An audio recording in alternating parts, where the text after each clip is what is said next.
বন্ধুরা আরও একটি নতুন ভিডিওতে সবাইকে স্বাগত জানাই। আজকে আমরা এই ভিডিওতে জিকে, পুষ্টি ও স্বাস্থ্যের বেশ কিছু গুরুত্বপূর্ণ প্রশ্ন ও উত্তর নিয়ে আলোচনা করব, যেগুলো তোমাদের অঙ্গনওয়াড়ি কর্মী ও সহায়িকা নিয়োগের জন্য খুবই গুরুত্বপূর্ণ প্রশ্ন রয়েছে। দেখো, ভারত মাতা চিত্র কে অঙ্কন করেন? গ্র্যান্ড স্লাম কথাটি কোন খেলার সাথে যুক্ত? হরিপ্রসাদ চৌরাশিয়া কোন বাদ্যযন্ত্রের সাথে জড়িত? রায় গুণাকর উপাধি কার? রক্ত পরিশোধিত করা হয় কোন যন্ত্রের সাহায্যে? হিমোসায়ানিন কোন প্রাণীর রক্তে পাওয়া যায়? এই টাইপের বিভিন্ন গুরুত্বপূর্ণ প্রশ্ন রয়েছে, শুরু থেকে শেষ পর্যন্ত অবশ্যই মনোযোগ সহকারে দেখবে। তো বন্ধুরা, চলো আমরা দেরি না করে ক্লাসটি শুরু করি। আজকের প্রথম প্রশ্নটি দেখো বন্ধুরা, পশ্চিমবঙ্গের চিত্তরঞ্জন কী জন্য বিখ্যাত? পশ্চিমবঙ্গের চিত্তরঞ্জন কী জন্য বিখ্যাত? অপশনগুলি দেখো, সার কারখানা, লোকোমোটিভ ওয়ার্কস, জুতো, কাঁসার বাসন। তাহলে কিসের জন্য পশ্চিমবঙ্গের চিত্তরঞ্জন বিখ্যাত? এই প্রশ্নের সঠিক উত্তরটি হবে অপশন বি, লোকোমোটিভ ওয়ার্কস বা রেল ইঞ্জিন তৈরির কারখানার জন্য পশ্চিমবঙ্গের চিত্তরঞ্জন কিন্তু বিখ্যাত। খুবই গুরুত্বপূর্ণ প্রশ্ন, অবশ্যই মনে রাখবে। পরের প্রশ্নটি দেখো কি রয়েছে। এবারের প্রশ্ন, দুধের পরিশুদ্ধতা মাপা হয় কোন যন্ত্রের সাহায্যে? Lactometer, sphygmomanometer, hygrometer, barometer. কোন অপশনটি এখানে সঠিক হবে? দুধের পরিশুদ্ধতা মাপা হয় কোন যন্ত্রের সাহায্যে? এই প্রশ্নের সঠিক উত্তরটি হবে অপশন এ, ল্যাক্টোমিটার যন্ত্রের সাহায্যে দুধের বিশুদ্ধতা পরিমাপ করা হয়। অপশন এ হবে এখানে সঠিক উত্তর। পরের প্রশ্নটি দেখো, গ্র্যান্ড স্লাম কথাটি কোন খেলার সাথে যুক্ত? Tennis, hockey, football, badminton. কোন অপশনটি এখানে সঠিক হবে? গ্র্যান্ড স্লাম কথাটি কোন খেলার সাথে যুক্ত?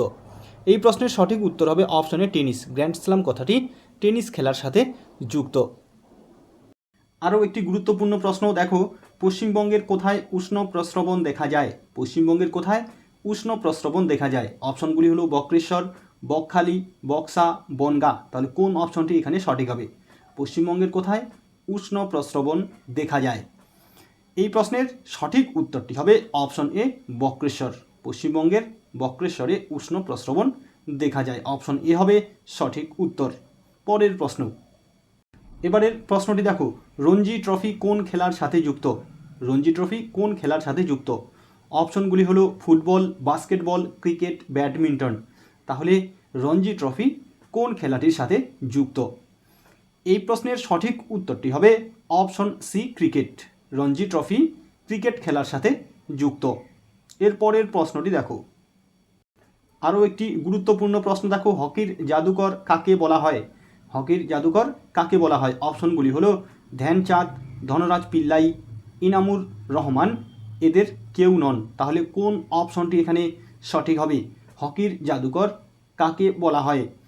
এই প্রশ্নের সঠিক উত্তরটি হবে অপশনে ধ্যানচাঁদ। ধ্যানচাঁদকে হকির জাদুকর বলা হয়। খুবই গুরুত্বপূর্ণ প্রশ্ন, অবশ্যই মনে রাখবে। হকির জাদুকর বলা হয় ধ্যানচাঁদকে। পরের প্রশ্নটি চলো দেখে নিই কী রয়েছে। ভারত মাতা চিত্রটি কে অঙ্কন করেন? ভারত মাতা চিত্রটি কে অঙ্কন করেন? অপশনগুলি হলো অবনীন্দ্রনাথ ঠাকুর, নন্দলাল বসু, গগনেন্দ্রনাথ ঠাকুর, দেবেন্দ্রনাথ ঠাকুর। তাহলে এখানে কোন অপশনটি সঠিক হবে? ভারত মাতা চিত্রটি কে অঙ্কন করেন?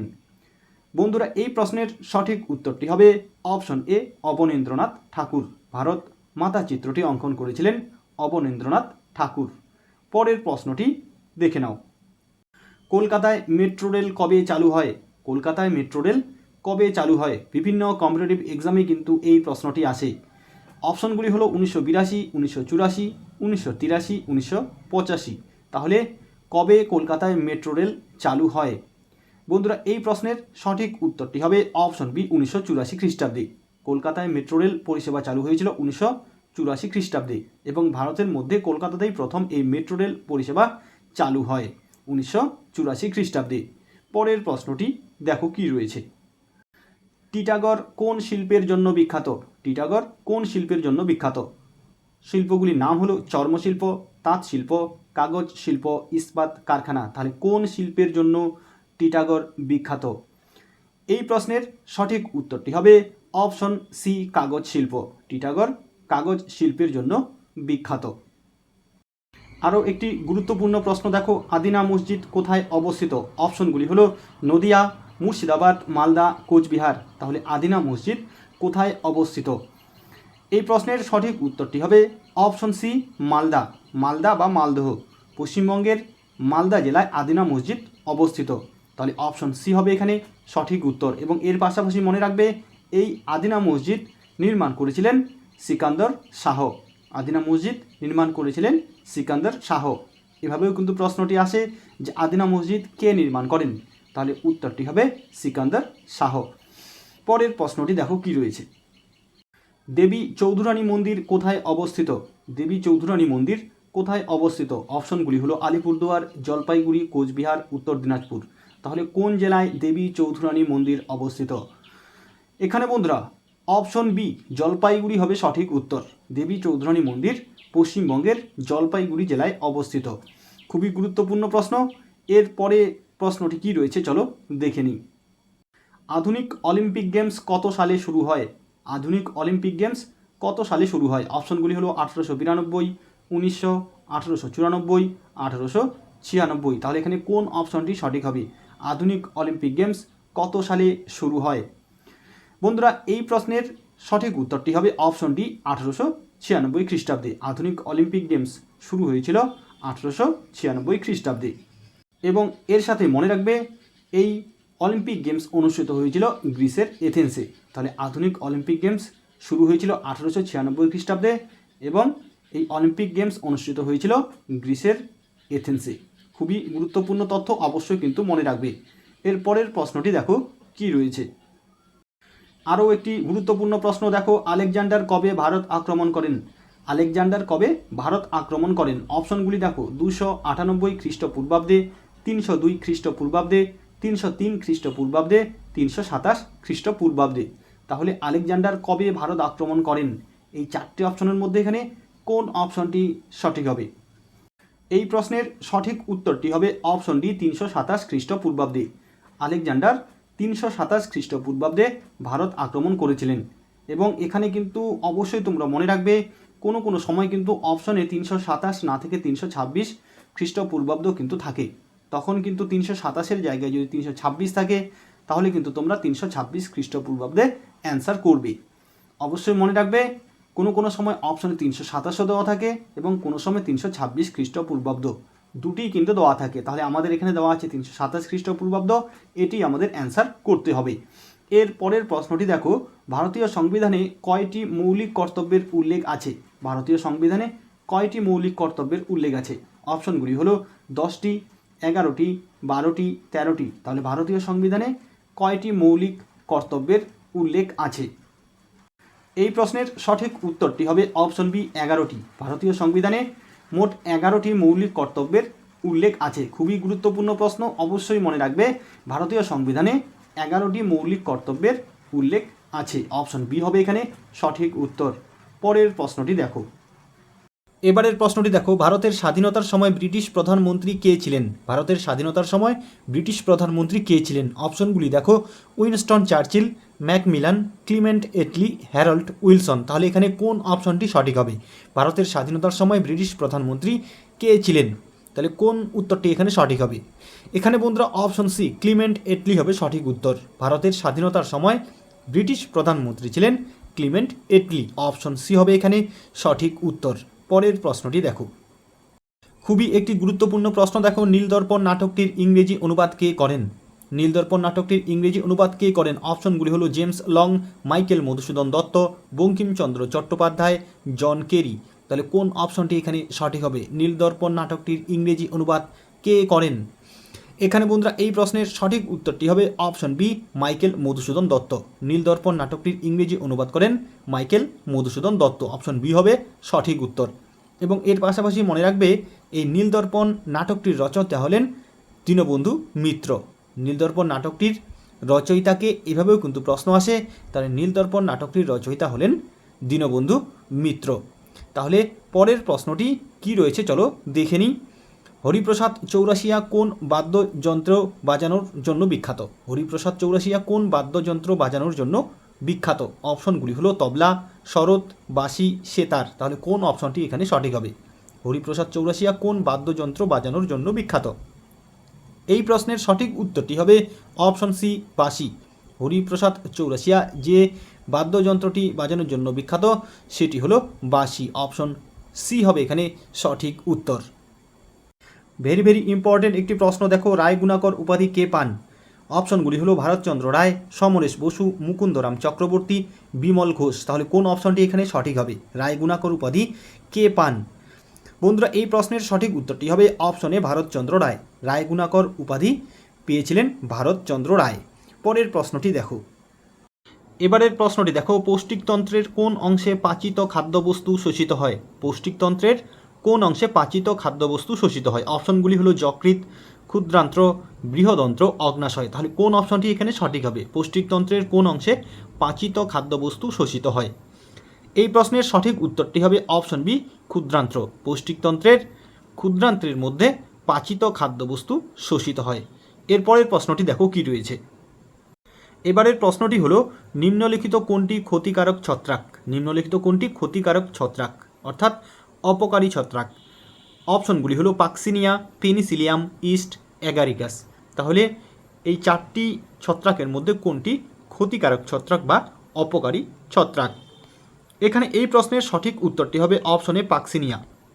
নিম্নলিখিত এই চারটে অপশনের মধ্যে পাক্সিনিয়া ছত্রাক হলো ক্ষতিকারক ছত্রাক। অপশন এ হবে এখানে সঠিক উত্তর। এবং বাকি যে তিনটি অপশন রয়েছে পেনিসিলিয়াম, ইস্ট এবং অ্যাগারিকাস, এগুলি হলো উপকারী ছত্রাক। তাহলে অবশ্যই মনে রাখবে পাক্সিনিয়া হলো অপকারী ছত্রাক বা ক্ষতিকারক ছত্রাক, এবং পেনিসিলিয়াম, ইস্ট এবং অ্যাগারিকাস এই তিনটি হলো উপকারী ছত্রাক। পরের প্রশ্নটি দেখো। নিম্নলিখিত কোনটি কৃমি ঘটিত রোগ? অপশনগুলি হলো হেপাটাইটিস, অ্যামিবায়োসিস, অ্যাসক্যারিয়াসিস, জিয়ার্ডিয়াসিস। তাহলে কোন অপশনটি সঠিক হবে? এখানে যে চারটি অপশন রয়েছে এর মধ্যে কোনটি কৃমি ঘটিত রোগ অর্থাৎ কৃমির মাধ্যমে ঘটে? তো দেখো এখানে বন্ধুরা অপশন সি, অ্যাসক্যারিয়াসিস হবে সঠিক উত্তর। অ্যাসক্যারিয়াসিস রোগটি হলো কৃমি ঘটিত রোগ। পরের প্রশ্নটি চলো দেখে নিই কী রয়েছে। খুবই গুরুত্বপূর্ণ প্রশ্ন দেখো, মহিলাদের বন্ধ্যাত্বের কারণ কোন ভিটামিনের অভাব? মহিলাদের বন্ধ্যাত্বের কারণ কোন ভিটামিনের অভাব? বা প্রশ্নটি কিন্তু অন্যভাবে আসতে পারে যে বন্ধ্যাত্ব রোগ কোন ভিটামিনের অভাবে হয়? মহিলাদের বন্ধ্যাত্ব রোগ কোন ভিটামিনের অভাবে হয়? প্রশ্নটি কিন্তু এভাবেও থাকতে পারে। তো এখানে অপশনগুলি হলো vitamin A, vitamin E, vitamin C, vitamin D. তাহলে এখানে কোন অপশনটি সঠিক হবে? এই প্রশ্নের সঠিক উত্তরটি হবে option B, vitamin E. Vitamin E এর অভাবে মহিলাদের বন্ধ্যাত্ব রোগ হয়। পরের প্রশ্নটি দেখো। এবারের প্রশ্নটি হলো, ভিটামিন বি মূলত কোথায় পাওয়া যায়? ভিটামিন বি মূলত কোথায় পাওয়া যায়? অপশনগুলি হলো তরকারির খোসায়, মাংসে, ডিমে, মাছে। তাহলে কোন খাদ্যে ভিটামিন বি পাওয়া যায়? এখানে অপশন এ, তরকারির খোসা হবে সঠিক উত্তর। ভিটামিন বি মূলত পাওয়া যায় তরকারির খোসায়। অপশন এ হবে এখানে সঠিক উত্তর। এবারের প্রশ্নটি হলো, মানুষের ক্রোমোজোম সংখ্যা কত? মানুষের ক্রোমোজোম সংখ্যা কত? অপশনগুলি রয়েছে 20, 80, 50, 46। তাহলে মানুষের ক্রোমোজোম সংখ্যা কত? এখানে বন্ধুরা অপশন ডি 46 হবে সঠিক উত্তর। মানুষের ক্রোমোজোম সংখ্যা হলো 46টি। বা এখানে কিন্তু জোড়া হিসেবেও থাকতে পারে। যদি জোড়া হিসেবে থাকে তাহলে মানুষের ক্রোমোজোম সংখ্যা হলো 23 জোড়া। এখানে মানুষের ক্রোমোজোম সংখ্যা কত? অপশন ডি 46টি হবে সঠিক উত্তর। পরের প্রশ্নটি দেখো। এবারের প্রশ্নটি হলো, অ্যামিবার গমন অঙ্গের নাম কি? অপশনগুলি হলো সিটা, নালিকাপথ, সন্ধিলপথ, ক্ষণপথ। তাহলে কোন অপশনটি এখানে সঠিক হবে? এই প্রশ্নের সঠিক উত্তর হবে অপশনটি ক্ষণপথ। অ্যামিবার গমন অঙ্গের নাম হলো ক্ষণপথ। পরের প্রশ্নটি দেখো কি রয়েছে। মানুষের স্নায়ুতন্ত্রের করটিক স্নায়ুর সংখ্যা কত? মানুষের স্নায়ুতন্ত্রের করটিক স্নায়ুর সংখ্যা কত? 8 জোড়া, 10 জোড়া, 12 জোড়া, 31 জোড়া। তাহলে কোন অপশনটি এখানে সঠিক হবে? এই প্রশ্নের সঠিক উত্তরটি হবে অপশন সি, 12 জোড়া। মানুষের স্নায়ুতন্ত্রের করটিক স্নায়ুর সংখ্যা হলো 12 জোড়া। অপশন সি হবে এখানে সঠিক উত্তর। হিমোসায়ানিন কোন প্রাণীর রক্তে পাওয়া যায়? হিমোসায়ানিন কোন প্রাণীর রক্তে পাওয়া যায়? অপশনগুলি হলো চিংড়ি, ব্যাঙ, আরশোলা, কেঁচো। হিমোসায়ানিন কোন প্রাণীর রক্তে পাওয়া যায়? এই প্রশ্নের সঠিক উত্তরটি হবে অপশন এ, চিংড়ি। চিংড়ির রক্তে হিমোসায়ানিন পাওয়া যায়। অপশন এ হবে সঠিক উত্তর। পরের প্রশ্নটি চলো দেখে নিই। এবারের প্রশ্নটি দেখো, ইনফ্লুয়েঞ্জা ভাইরাস হলো আরএনএ যুক্ত, ডিএনএ যুক্ত, উভয় যুক্ত, কোনোটিই নয়। তাহলে কোন অপশনটি সঠিক হবে? ইনফ্লুয়েঞ্জা ভাইরাস কী ধরনের ভাইরাস? এখানে বন্ধুরা এই প্রশ্নের সঠিক উত্তরটি হবে অপশন এ, আরএনএ যুক্ত। ইনফ্লুয়েঞ্জা ভাইরাস হলো আরএনএ যুক্ত। পরের প্রশ্নটি দেখো। এবারের প্রশ্নটি দেখো, নিম্নের কোনটি প্রাণীজাত hormone? Gibberellin, cytokinin, adrenaline, ethylene. তাহলে কোন অপশনটি সঠিক হবে? নিম্নের কোনটি প্রাণীজাত হরমোন? বন্ধুরা এখানে অপশন সি অ্যাড্রিনালিন হবে সঠিক উত্তর। নিম্নের অপশনগুলির মধ্যে অপশন সি অ্যাড্রিনালিন হলো প্রাণীজাত হরমোন। বাকি যে অপশনগুলি রয়েছে জিববেরেলিন, সাইটোকাইনিন, ইথিলিন এগুলি হলো উদ্ভিদজাত হরমোন। তাহলে এখানে অপশন সি হবে সঠিক উত্তর। এবারের প্রশ্নটি হলো দাঁতের সব থেকে শক্ত উপাদান কোনটি? দাঁতের সব থেকে শক্ত উপাদান কোনটি? অপশনগুলি হলো ডেন্টাইন, অস্থি, এনামেল, মজ্জা। তাহলে কোন অপশনটি এখানে সঠিক হবে? দাঁতের সব থেকে শক্ত উপাদান কোনটি? এই প্রশ্নের সঠিক উত্তরটি হবে অপশন সি এনামেল। দাঁতের সব থেকে শক্ত উপাদান হলো এনামেল। অপশন সি হবে এখানে সঠিক উত্তর। এর পরের প্রশ্নটি দেখো কি রয়েছে। এবারের প্রশ্নটি দেখো, শরীরের কোন অঙ্গ অক্সিজেন আত্তীকরণ করে? শরীরের কোন অঙ্গ অক্সিজেন আত্তীকরণ করে? অপশনগুলি হলো প্লীহা, হৃৎপিণ্ড, ফুসফুস, কোনোটিই নয়। তাহলে এখানে কোন অপশনটি সঠিক হবে? শরীরের কোন অঙ্গ অক্সিজেন আত্তীকরণ করে? এই প্রশ্নের সঠিক উত্তরটি হবে অপশন সি ফুসফুস। শরীরের যে অঙ্গটি অক্সিজেন আত্তীকরণ করে সেটি হলো ফুসফুস। অপশন সি হবে সঠিক উত্তর। এর পরের প্রশ্নটি দেখো, কোন যন্ত্রটি রক্ত পরিশুদ্ধ করতে ব্যবহার হয়? কোন যন্ত্রটি রক্ত পরিশুদ্ধ করতে ব্যবহার করা হয়? অপশনগুলি হলো USG machine, stethoscope, dialysis machine, ECG machine. কোন অপশনটি এখানে সঠিক হবে? এই প্রশ্নের সঠিক উত্তরটি হবে অপশন সি ডায়ালিসিস মেশিন। রক্ত পরিশুদ্ধ করতে ডায়ালিসিস মেশিন ব্যবহার করা হয়। পরের প্রশ্নটি চলো দেখে নিই। মধুমেহ বা ডায়াবেটিস রোগটি মানব শরীরের কোন প্রত্যঙ্গে প্রভাব বিস্তার করে? অপশনগুলি হলো থাইরয়েড, প্যানক্রিয়াস, মস্তিষ্ক, হৃৎপিণ্ড। তাহলে কোন অপশনটি সঠিক হবে? মধুমেহ বা ডায়াবেটিস রোগটি মানব শরীরের কোন অঙ্গে প্রভাব বিস্তার করে? এই প্রশ্নের সঠিক উত্তরটি হবে অপশন বি প্যানক্রিয়াস। মধুমেহ বা ডায়াবেটিস রোগটি মানব শরীরের প্যানক্রিয়াস অঙ্গে প্রভাব বিস্তার করে। বা এখানে প্যানক্রিয়াস না থেকে কিন্তু অগ্নাশয়ও থাকতে পারে, তখন কিন্তু অগ্নাশয় হবে সঠিক উত্তর। এরপরে দেখো, শুক্রাশয় কী ধরনের গ্রন্থি? শুক্রাশয় কী ধরনের গ্রন্থি? অপশনগুলি হলো মিশ্র গ্রন্থি, অন্তঃক্ষরা গ্রন্থি, বহিঃক্ষরা গ্রন্থি, কোনোটিই নয়। কোন অপশনটি এখানে সঠিক হবে? শুক্রাশয় কী ধরনের গ্রন্থি? এই প্রশ্নের সঠিক উত্তরটি হবে অপশনে মিশ্র গ্রন্থি। শুক্রাশয় হলো এক ধরনের মিশ্র গ্রন্থি। তাহলে বন্ধুরা আজকে আমরা জিকে এবং পুষ্টি ও স্বাস্থ্যের থেকে বেশ কিছু গুরুত্বপূর্ণ প্রশ্ন ও উত্তর সম্পর্কে আলোচনা করলাম, যেগুলি তোমাদের অঙ্গনওয়াড়ি কর্মী ও সহায়িকা নিয়োগের জন্য কিন্তু খুবই গুরুত্বপূর্ণ। অবশ্যই কিন্তু তোমরা এই ধরনের প্রশ্নগুলি দেখে যাবে। তো আজকে এ পর্যন্তই, দেখা হবে নেক্সট ভিডিওতে।